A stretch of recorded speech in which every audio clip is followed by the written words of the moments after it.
Gee whiz, it's Envoy. Yeah. What is it good for? Absolutely nothing. Say it again.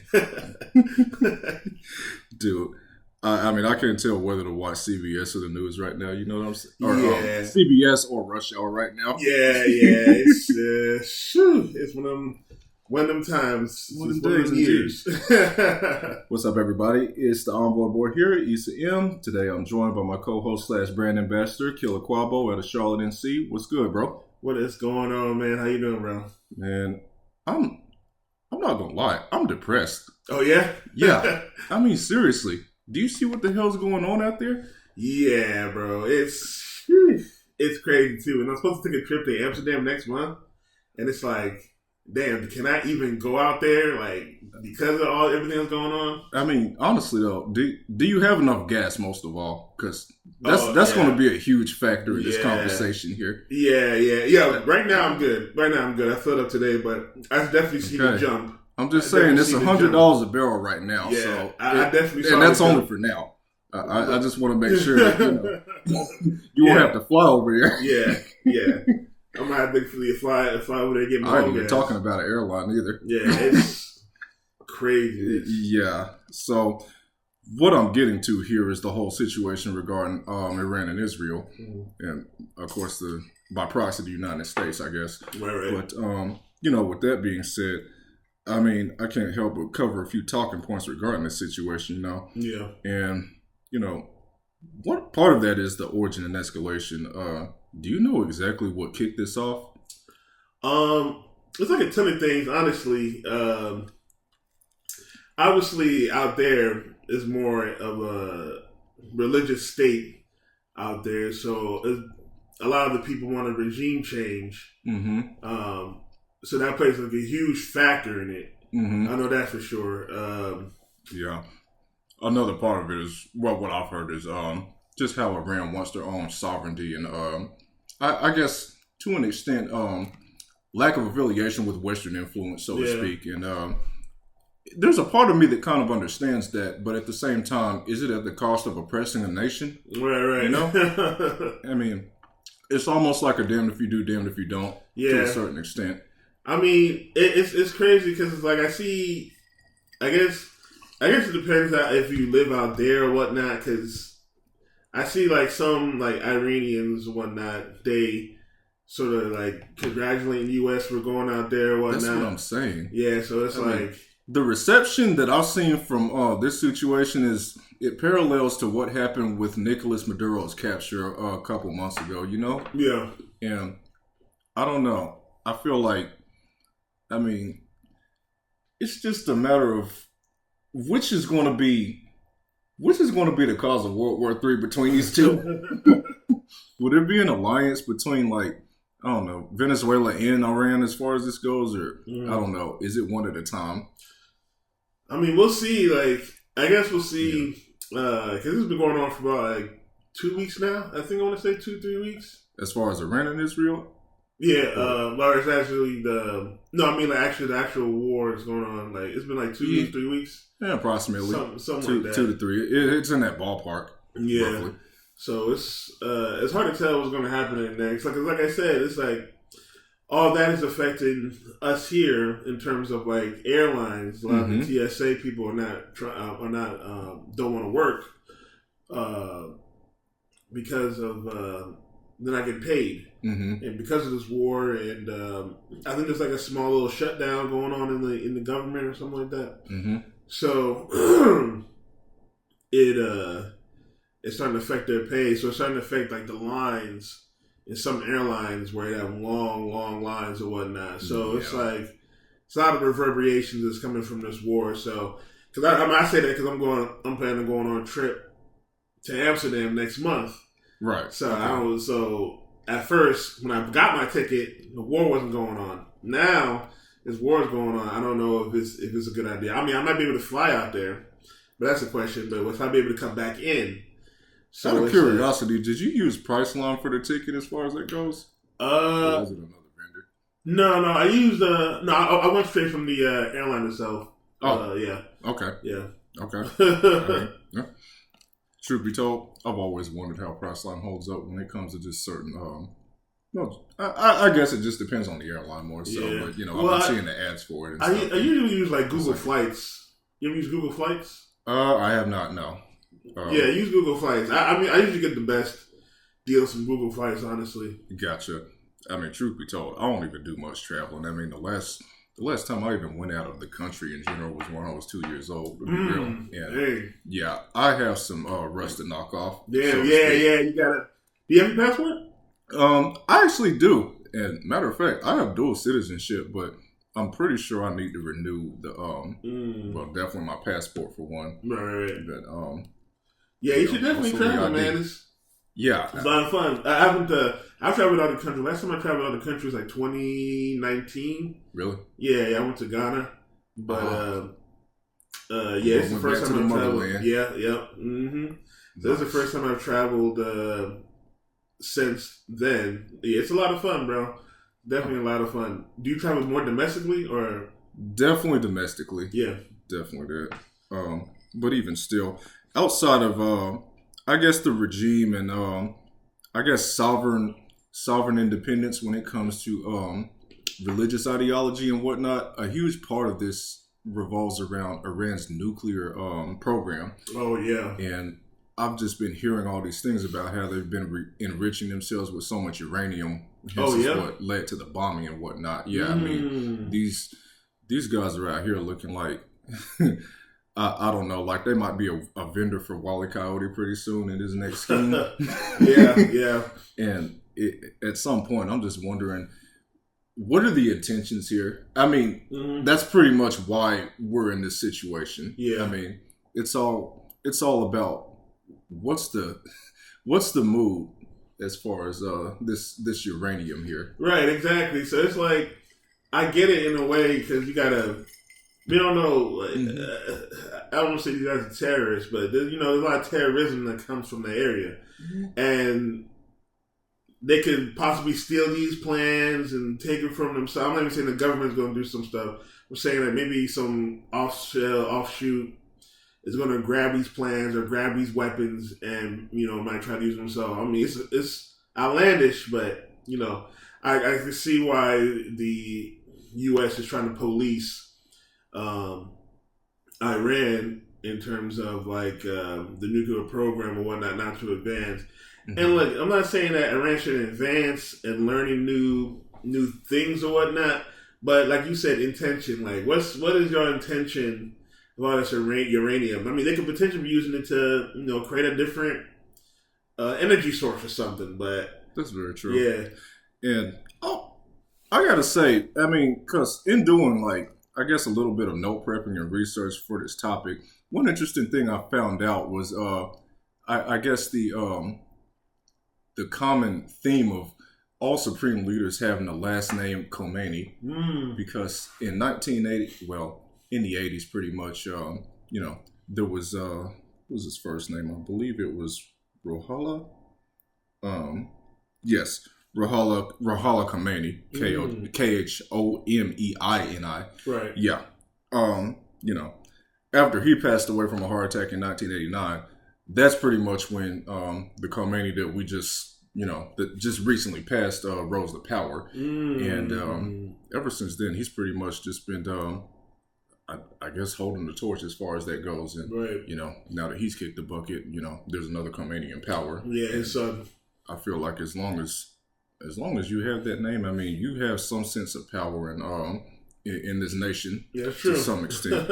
I mean, even outside of that, though, it's just so crazy how, even after, one negotiation after another, I mean, the United States is always the one to just say hell no. Yeah. I mean... Yeah, I mean, is there a way to I guess compromise to some extent on this situation? I mean, we hope we gotta see what Iran is talking about, but I guess what the compromise is, because I remember I saw one news not article, but one news interview where one of the Iranian leaders was like, "No, we don't need to issue no surrender and whatnot." So it's like I guess it depends on what terms that the U.S. wants. Now, obviously, we got oil is one of the big things because as we can see right now, the gas prices have been rising astronomically.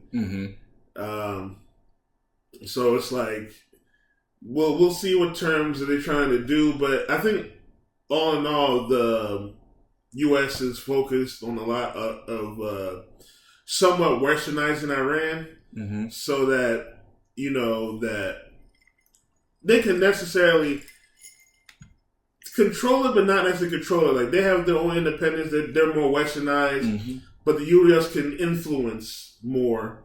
So I think the U.S. is more focused on that in terms of what their end goal is with the war. So I guess I think the compromise is if what you were talking about, what was his name? Khamenei. Yeah. It's pretty much he steps down with a K shape. Yeah, pretty much he steps down, and it becomes more of an independence than how it is, than a dictatorship than how it is now. Fair enough. So in terms of economical impact, what have you noticed the most as far as this goes? Or what would you say has been, I guess, what department has suffered as far as that? Actually a lot of suffered, honestly. I mean, I'm doing crypto. I've seen the cryptos have gone down significantly. I mean, at the beginning of the year, it was over 100,000 Bitcoin. Over 100,000. And now it's like, I haven't checked recently, but now it's like 60, 70,000 now. Damn. Around that. And it's only March. It's not even April yet. That's what I'm saying. I've been all over YouTube and just following all these different stock-based channels such as Minority Mindset and Clear Value Tax and all that stuff. Shout out to those boys, by the way. But even still, most of them have always suggested to just invest in just silver and gold for that matter. Anything that's non-stock related. And truth be told, if it's anything in the stock department, to be invested in, ideally should really be the energy sector more so. Right. That's what I've heard. Right. But it just depends on the company, I guess, and just other technical info about it, profit margins and whatnot. But even still,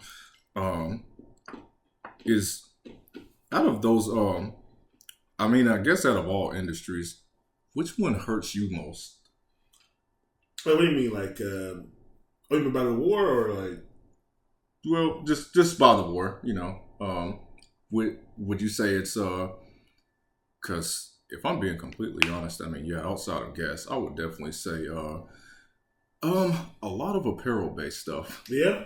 Oh yeah, and that's primarily just due to just shipping interference and all that stuff, just from what it takes with the gas and all that. So, right. We've I guess that makes sense for the shipping and stuff. Like you can because getting stuff out the country. Just the more expensive it is thanks to these tariffs or whatnot, and but yes, I never see what you're saying on that. Yeah, seriously. It's so crazy because I was listening to this YouTube video. These Jordans came out. I don't know which ones they're called. Was it the Fox Grays or something like that? So you know what I'm talking about. I think I know what you're talking about. Yeah. And once again, it kind of brought back flashback memories of like the whole, just kind of like the chicken sandwich wars a little bit.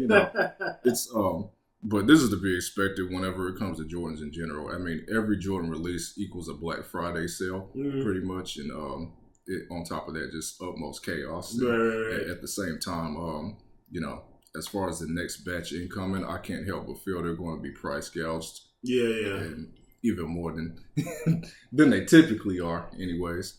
But yeah, as far as the United States, dipping their hand in this, would you say it's a pretty, I guess, noble cause? I mean, it's hard to say, like, because when you know the context of what they're doing, yeah, you can say it's noble, but at the same time, like, we're getting destroyed here in terms of the gas and the airlines and shipping and all that type of stuff like that. So it's like,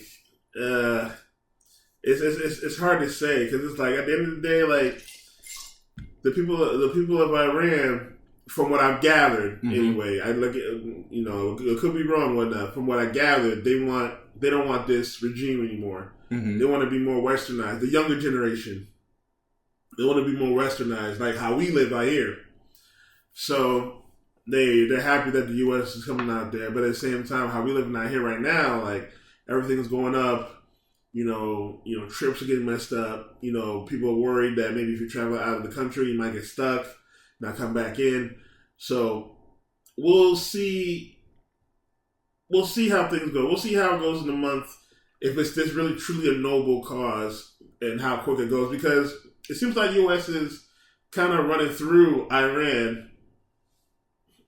We've only had like 7 casualties for what I've seen on our side. I don't know. We'll see. Oh, I don't know. What do you think about that? Yeah, I mean, for the most part, America has always had a history with Israel ever since the 1979 Islamic Revolution, from what I've heard. And I guess to that extent, they're by nature they're just going to be more inclined to side with Israel in this conflict, and with just given I guess how Iran is very sovereign in nature when it comes to, once again, ideology and whatnot. I mean, there are parts that kind of make me, I guess, go against this agenda, and there are parts where I can kind of see, okay, yeah, maybe it was best for the United States just to step in on this situation, right, somewhat mediate the situation, but at the same time, I don't believe everyone should be so brash to assume. Well, I mean, to some extent, it is nice to regulate how much uranium they're using in this situation, and just to make sure there's no ill will as far as that goes. Right. But I feel like if we can get to a point where we can compromise on once again, just the use of it and whatnot, then I guess for the most part, I would say that's when we can pretty much put this to bed, or just put the nail in the coffin, Right, yeah. So, with that being said, hopefully, I mean, because, part of that issue was just, I mean, in exchange for Israel, the United States, I guess, regulating their nuclear program, it was also in order to allow them financing back into some, what do you call it? Let me see. I wrote it down in my notes not that long ago.